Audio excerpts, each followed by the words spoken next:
বল জালে জড়াতেই গ্যালারিতে উজবেকিস্তানের বুনো উল্লাস, কিন্তু রেফারি কানে হাত দিলেন। VAR check. ম্যাচের বয়স তখন 29 মিনিট। Scoreline Portugal 2, Uzbekistan 0। Aziz গ্যানিয়েভের গোলটা যদি ভিআর বাতিল না করত, তবে ম্যাচের চেহারা হয়তো পুরোটাই পাল্টে যেত।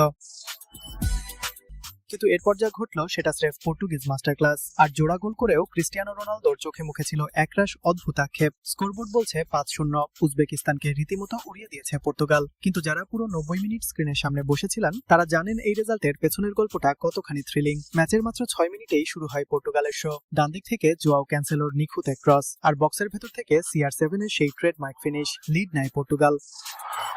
17 মিনিটে নুনো মেন্ডেসের জাদুকরী ফ্রি কিক হিসাব আরো কঠিন করে দেয় উজবেকদের জন্য। কিন্তু প্রথমার্ধের 39 মিনিটে ব্রুনো ফার্নান্দেজের থ্রু বল ধরে কাউন্টার অ্যাটাকে রোনালদোর দ্বিতীয় গোলটা ছিল ম্যাচের আসল টার্নিং পয়েন্ট।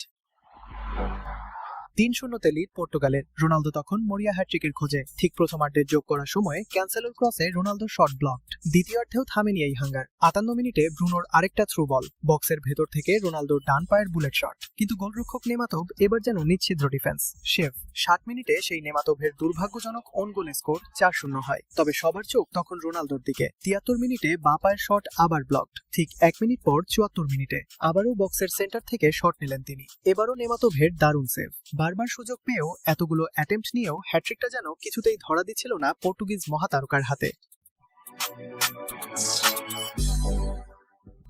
হ্যাট্রিক মিসের এই হতাশার মাঝেই ম্যাচের শেষ পেরেকটা ঠুকে দেন রাফায়েল লিও। 87 মিনিটে বক্সের ভেতর থেকে টপ লেফট কর্নারে তার ফিনিশটা ছিল রীতিমতো চোখ কপালে তোলার মতো। 5-0 গোলের এই বিশাল জয় নিশ্চিত হয় পর্তুগালের। 90 মিনিটের এই রোলার কোস্টার রাইড যদি আপনারও নার্ভাসনেস বাড়িয়ে থাকে, তবে ফুটবলের এমন থ্রিলিং সব আপডেট পেতে সাবস্ক্রাইব করে রাখুন স্পোর্টস ট্রেন্ড ফুটবলকে। 5 গোলের জয় ঠিক আছে, কিন্তু রোনালদোর ওই বারবার সুযোগ পেয়েও হ্যাট্রিক করতে না পারার দৃশ্যটা কি তার ফিনিশিং নিয়ে নতুন করে ভাবাচ্ছে, নাকি 29 মিনিটে ভিআর উজবেকিস্তানের গোলটা বাতিল না করলে গল্পটা অন্যরকম হতো? কমেন্টে জানান।